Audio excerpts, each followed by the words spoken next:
Ladies and gentlemen, welcome here to Wrestling Hub. My name is Conman167, and this is the Monday Night Raw review for May 31st, 2021. Now, before the video, I gotta let you know I'm really upset. My boys let me down again. Game 7, how do you do that? But anyways, welcome here to Monday Night Raw. Let's get right into this thing. The Miz starts off the show. Good to see The Miz back. He reveals to the world that he is unfortunately injured. Oh man. Sucks for Miz, but like, hey, you know, sometime in your career you gotta get injured. But Miz TV continues on, and John Morrison is there in the ring with him, and he's got garlic around his neck. I think John Morrison thinks this is supposed to keep the undead away, but somewhere along the line he missed the fact that it actually keeps vampires away. Alright, Johnny Drip Drip. Speaking of drip, he's got a drip stick. Shoots water. That's his defense against the zombies. But here we go. Down comes Charlotte Flair to the ring. And not long after Charlotte Flair, Rhea Ripley came on out. Rhea Ripley told Charlotte Flair that she can go to hell. And this is where Nikki Cross comes on down to the ring. She wants an opportunity against the Raw Women's Champion after Hell in a Cell. Whoever it may be, she wants a shot at that championship. Charlotte Flair doesn't like Nikki Cross coming on down and says, hey, I can beat you in a minute.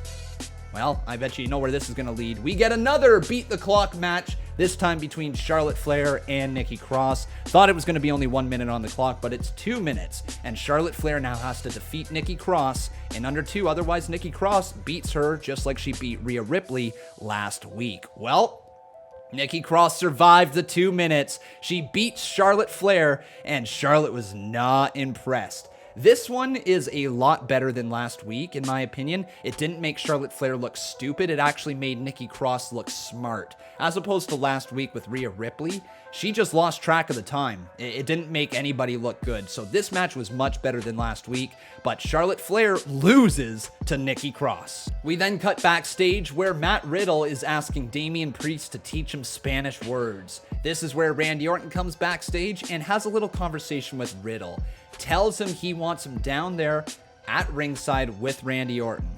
Gonna be interesting to watch what happens with this one. But then Riddle goes down to the ring next to Randy Orton, and we got ourselves a matchup, Xavier Woods versus RKO. It's gonna be a good one. First time ever, I believe, that this happened. And yeah, it lived up to the hype. Randy Orton and Xavier Woods put on a very solid matchup. Just a couple of talking points from this one. There was a brutal powerbomb at one point in the matchup from Randy Orton.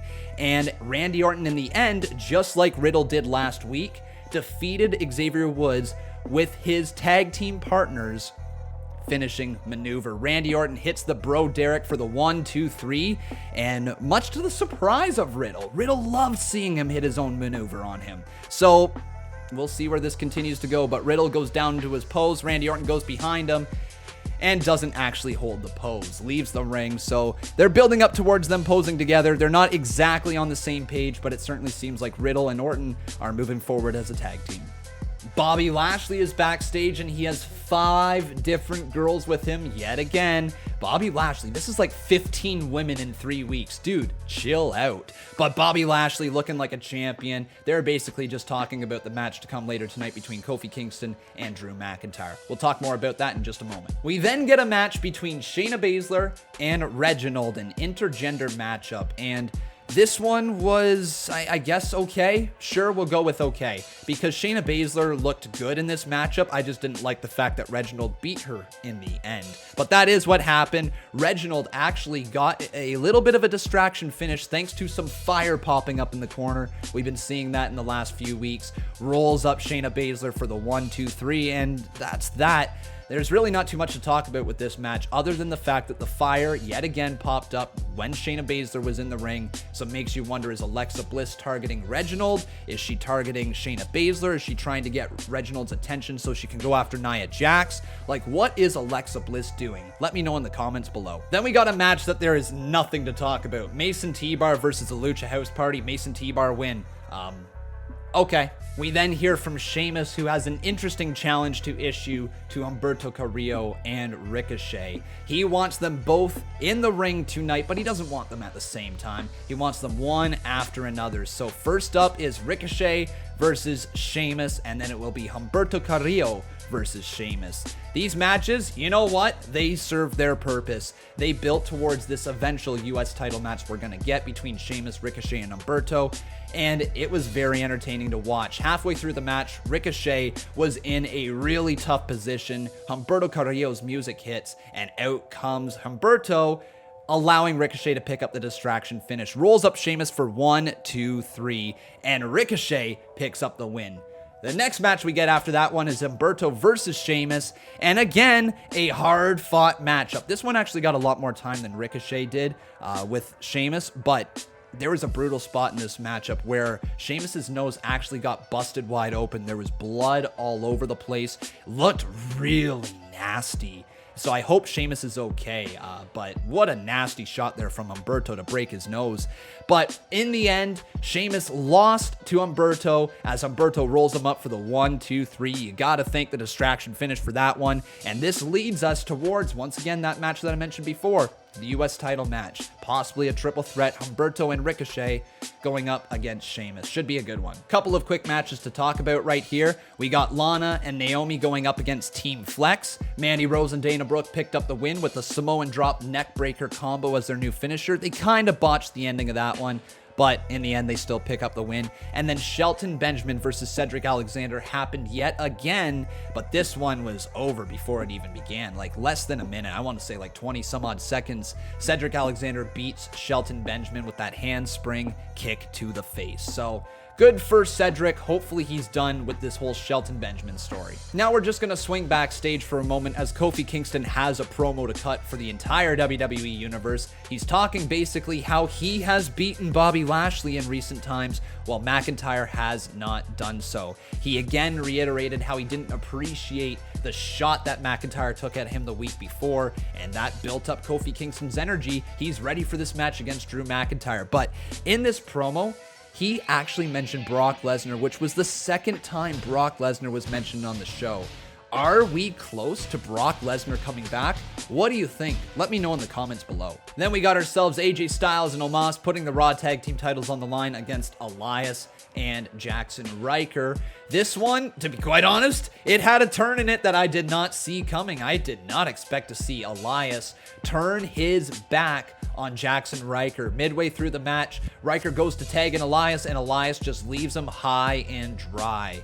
This is the end of the duo. Elias is done with Jackson Ryker. He's not a fan of him. He didn't want to travel all over the world from city to city with him. He wants to be a one-man show. So Elias takes out the trash in Jackson Ryker. In the end, AJ Styles hits the Phenomenal Forum to retain the tag team titles. AJ and Omos, still your Raw Tag Team Champions. So we've got ourselves Alexa's Playground, and this gets weirder and weirder every single week. But here we go. Reginald is supposed to be the special guest in the playground. He is eventually taken out by Shayna Baszler, and Shayna has some words for Alexa Bliss and Lily. She calls Alexa Bliss a problem and says, I take care of my problems, and next week, I'm going to take care of you. So we got ourselves a matchup from the sounds of it between Shayna Baszler and Alexa Bliss next week. But Lily, what is Lily going to do? Is Lily going to bring more fire into this thing? I have no idea. But yeah, next week, Shayna Baszler versus Alexa Bliss. We got ourselves a backstage segment between Mansoor, Mustafa Ali, and the Viking Raiders. Mansoor just chatting away with the Viking Raiders. As they leave, Ali is standing behind Mansoor. He's got a couple words of advice for him, if you will. Don't trust anyone. He says they are just trying to stab you in the back and just trying to get to the places they want to be. They will use you. And so Ali, speaking from experience, definitely holding on to the rage he has from Retribution. Mansoor doesn't trust Ali, though. He says, why should I trust you? And Ali says, now you're getting it. So we'll see what happens with those two, but sounds like we're going to get a feud between Mansoor and Ali. I'm down for it. Main event time, Kofi Kingston versus Drew McIntyre. And if you're going to have rematches, you best deliver. And tonight, Kofi Kingston and Drew McIntyre delivered. What a fantastic match. There was some amazing spots. The sunset flip bomb from Kofi Kingston to Drew McIntyre. The Cesaro-like swing from Drew in the center of the ring to Kofi Kingston, only using the arms of Kofi to swing him around, then hitting the Future Shock DDT. Fantastic. And then the ending. Oh, the Claymore boot out of nowhere. Kofi Kingston went to the top rope, and Drew McIntyre just drove his boot right into his face to pick up the 1, 2, 3. With that, Drew McIntyre versus Bobby Lashley is going to go down at Hell in a Cell. I know not everybody is a fan of this. I'm personally not a fan of this either. We've seen it way too many times at this point. I don't know why this is WWE's game plan. I don't know why this is the direction they're going, other than maybe they felt like this could be a Hell in a Cell feud. And if that is the case, that's the case. But man, what just a very interesting choice, having Drew McIntyre going over Kofi Kingston as clean as he did. But still a very, very solid match. At the end, Kofi Kingston offers his handshake to Drew McIntyre. Drew McIntyre accepts it, so he's still very much a babyface. And then Bobby Lashley comes out at the end of the show to stare down McIntyre. That's it. That's Raw. What did you think? Let me know in the comments below. But thank you very much for watching. I hope you guys did enjoy. Make sure you leave a like on this video. Also making sure you're subscribed to this channel, Wrestling Hub. And you can also come on over to my channel, Conman167, and drop a subscription over there. Thank you very much for watching. Have yourself a wonderful night. I've been Con, and that was Monday Night Raw.